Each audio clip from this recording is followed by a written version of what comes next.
Hello and welcome to the Piano Man's Library. My name is Fern and I am the Piano Man's wife. I have read a few books that I thought I would share with you today. So the first one, I don't actually have a physical copy.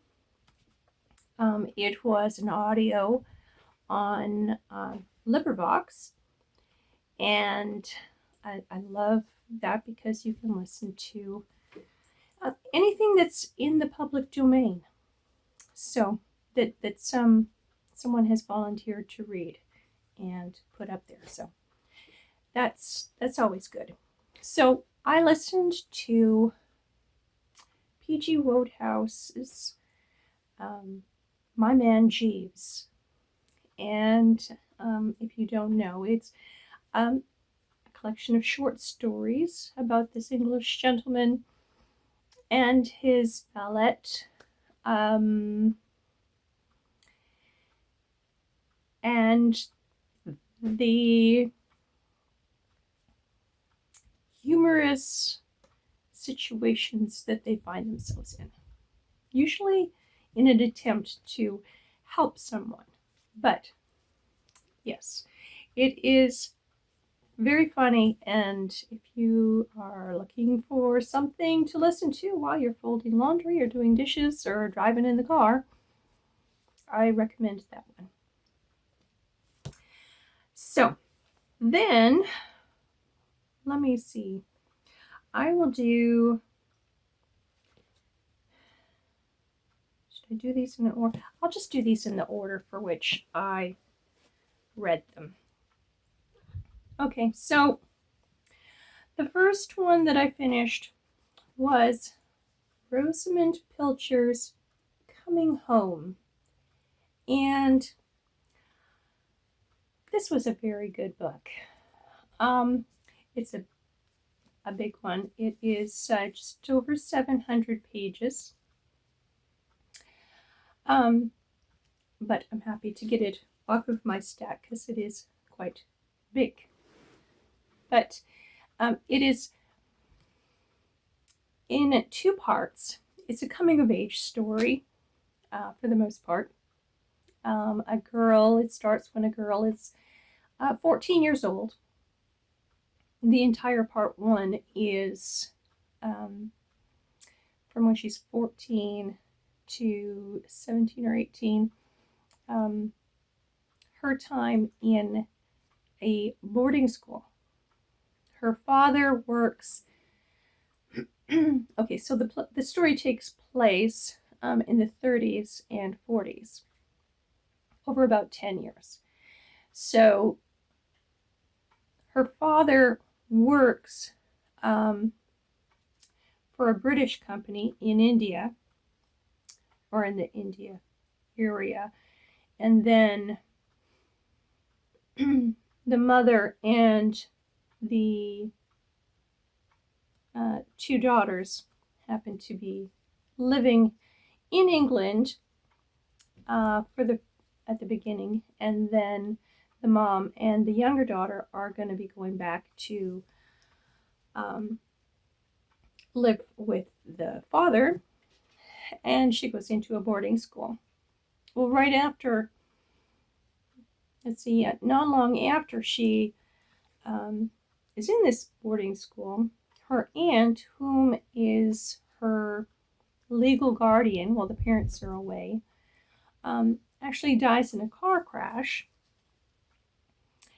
And she left all of her worldly possessions to this girl, and it's actually quite good. It goes into financial situations and what to do with, if you investing and being responsible with money and stuff. So that was a very good point that you don't always see in books. Yeah, but it goes into the people that she meets along the way. And then part 2 is World War II. When Britain first, or the lead up to the declaration of war. And her friends and her response, and how they participated in the war. So it was very good. I really enjoyed everything. There is some love interests in here, and but it is pretty clean. So there is my second book. And then the next one that I finished is actually for, it meets a couple of challenges that are going on right now. And one of them is Ariane's Manifest Destiny Bingo for letters. And it is this epistolary book for Epistolary January. And it's Beloved Bride, the letters of Stonewall Jackson to his wife. And I was actually slightly disappointed when I found out in the very beginning of this book that his wife had copied out portions of his letter and then burned the rest. So it's not the complete letters, and possibly not even all of the letters. Yeah, so, but from the letters you can tell he is a very devout Christian. I mean, so much so he didn't even want to send any letters to anyone if he felt that the postal workers would be working on a Sunday. So, yes, and it was they were nice. They were good letters, of course. And there aren't very many because he only married Anna a couple of years before the war started. So they weren't apart very much before the war. And she was able to visit him on a couple of occasions. But for the most part, he had sent her down to stay in North Carolina with her family while the war was taking place. And she was able to see him again just before he was wounded. And she made it back again before he died. So that was good and interesting. And the author of this, Bill Potter, he did a fairly good job, I think, of stating all the things that were going on at the time when the letters would have been sent, and giving very brief histories of the war and the different battles and stuff, which has got me wanting to read more about him. So that is my next book. And the last one that I just finished reading is Walking Across Egypt by Clyde Edgerton. And this was a delightful story that takes place in North Carolina. And this is a public library book that I found. And it says on the cover, The story of a spunky woman, a stray dog, a teenage delinquent, and the best home cooking in Lystra, North Carolina. And then on the back, she had as much business keeping a stray dog as she had walking across Egypt, which, not so incidentally, is the title of her favorite hymn. She's Maddie Ridgeby, an independent, strong-minded senior citizen who, at 78, might be slowing down just a bit.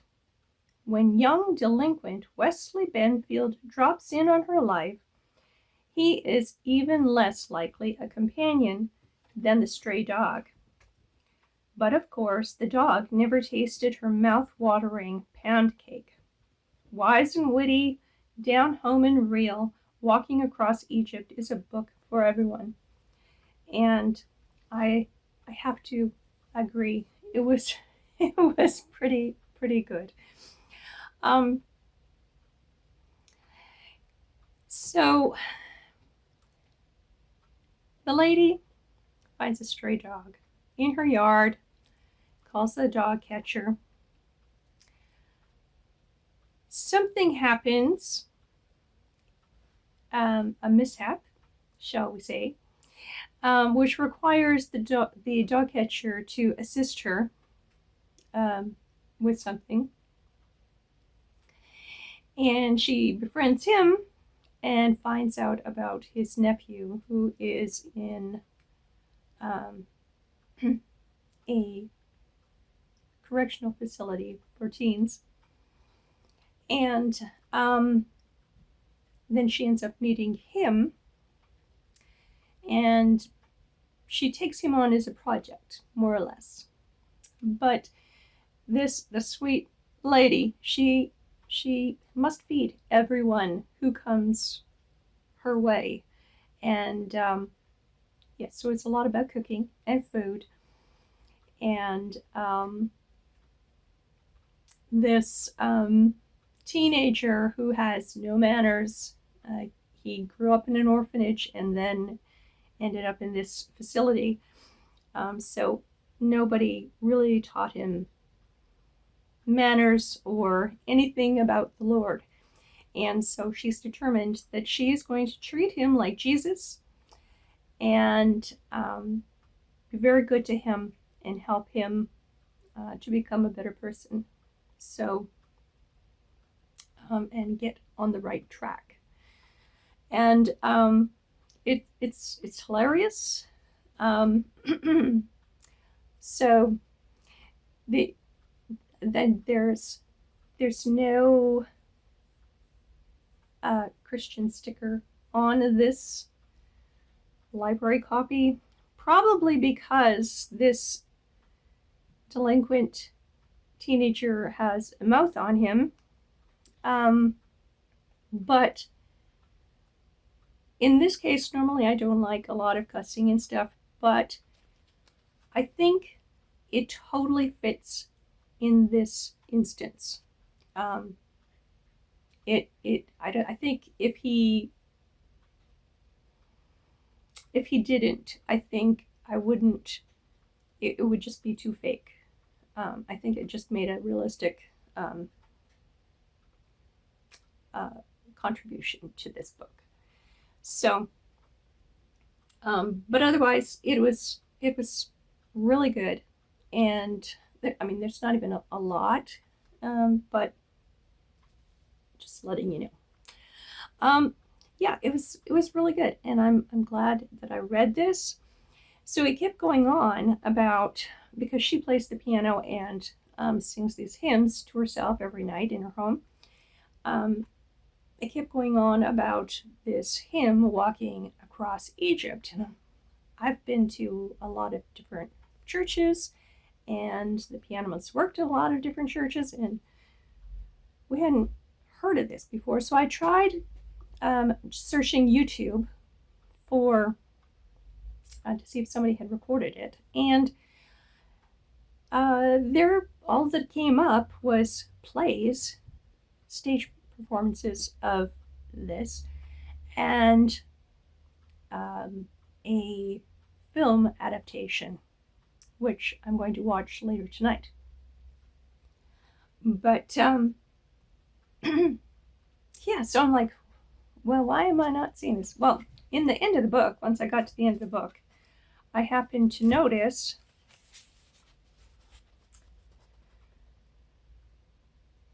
the music and the words to this hymn.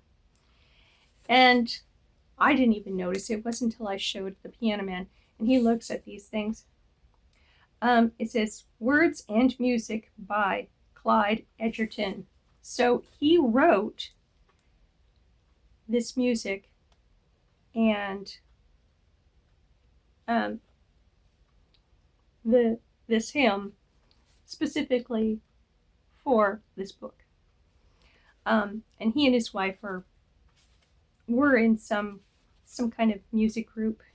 It says in the back. So he put a bit into this copy. So I was very excited to see that, and know that I wasn't really missing out on on a hymn that I should have heard before somewhere. But yeah, that was really good and a nice surprise at the end. And like I said, I'm going to watch the film tonight.